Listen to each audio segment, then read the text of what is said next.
I'm from Hindustan Petroleum. As you are aware, we are operating certain businesses of refining, petroleum marketing, pipelines, CGD, biofuels, renewables, and more also. Now we are growing. As was told in the morning, we have commissioned last year one LNG regasification terminal at Chhara, and it is all streamlined and going well. We have got all the sourcing and marketing team working very hard on getting these volumes and all further build up. We were told that the Dahej is going almost 90 or 100% utilization. The issue of breakwater is getting sorted out. By next monsoon, we are sure that the breakwater will be available so that the terminal will be fully operational all the time, including the very large gas carriers. Major was talking about some LCNG station that they have done. You may be aware that HPCL also got one LCNG station commissioned last year where there was no NGPL connectivity in South 24 Pargana.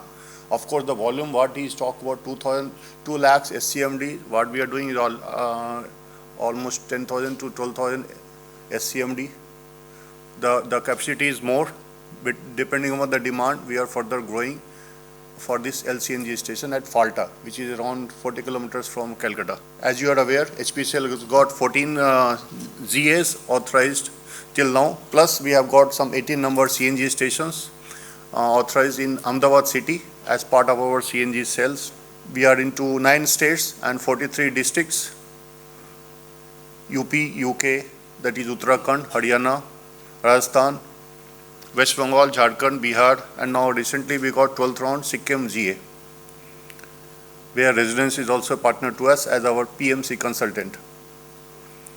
We have got some joint venture company, 4 JVs, who are having 10 geographical areas: Godavari Gas, Bhaginagar Gas, Avantika Gas, and HP Oil.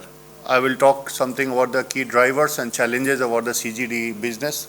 Many things have been told by my previous speakers. So just to summarize, these are the drivers as Government of India plans to increase the gas energy share to 15% from the current 6% by 2030. PNG Airways almost authorized all the geographical areas, and allocation for domestic and CNG segments, priority allocation has been done.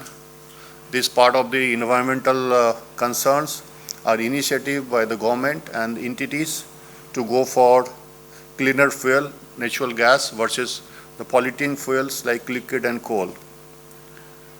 Rising populations, urban populations, and middle class households also giving a higher push to PNG. Of course, we have the challenges, we all know very well.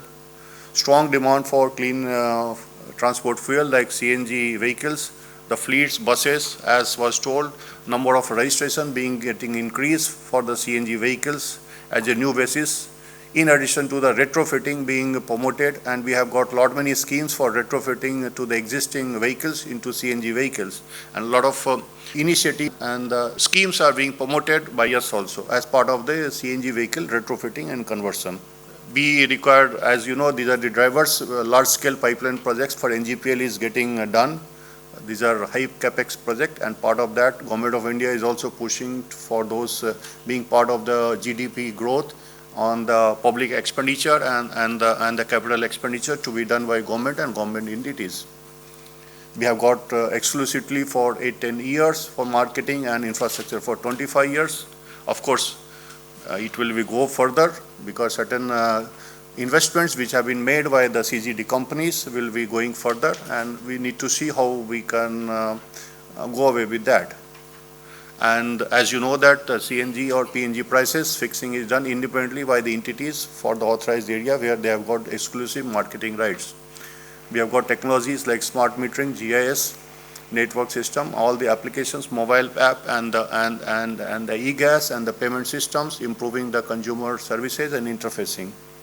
We have got for household and CNG the APM gas allocations, and CBG whatever plants are coming, and we are going into the CGD networks through the direct pipeline injection scheme, another scheme being promoted by Government of India as part, and the subsidies also being given for these DPIs. These are some of the challenges what we feel as a CGD entity. As may be aware, many of these. that a lot of dependency is there for costly LNG imports. 50% is almost getting imported, what we are consuming, and the prices of LNG is very much fluctual depending on the geopolitical conditions and various other scenarios.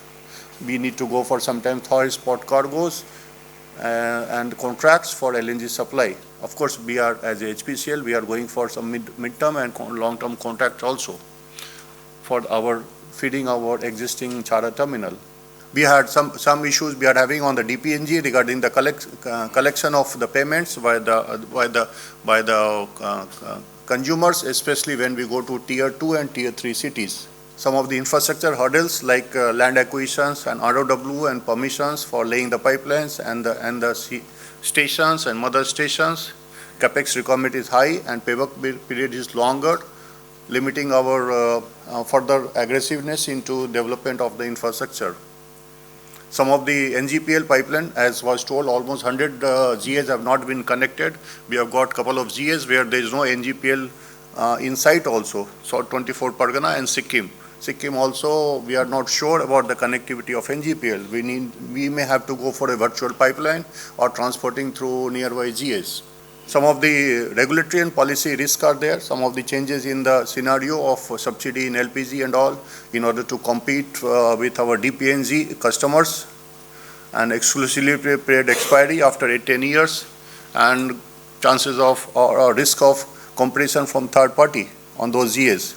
These are some of the operational challenges.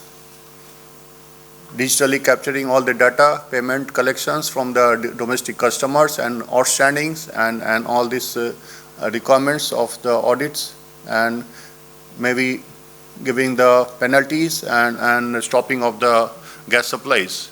Land cost is higher in many states, as was told that a lot of permission charges and the restoration charges are very high in some of the areas, like we are operating in Uttarakhand and in West Bengal, the charges are higher.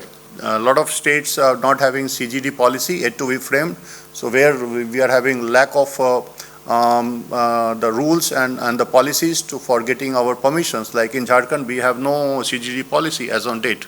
Some of the government policies, these are the challenges. Of course, the government is supporting us and we need to carry forward with that, and we have to see how best we can come out of those situations. These are some of the views as a CGD company we are facing from HPCL. Thanks a lot.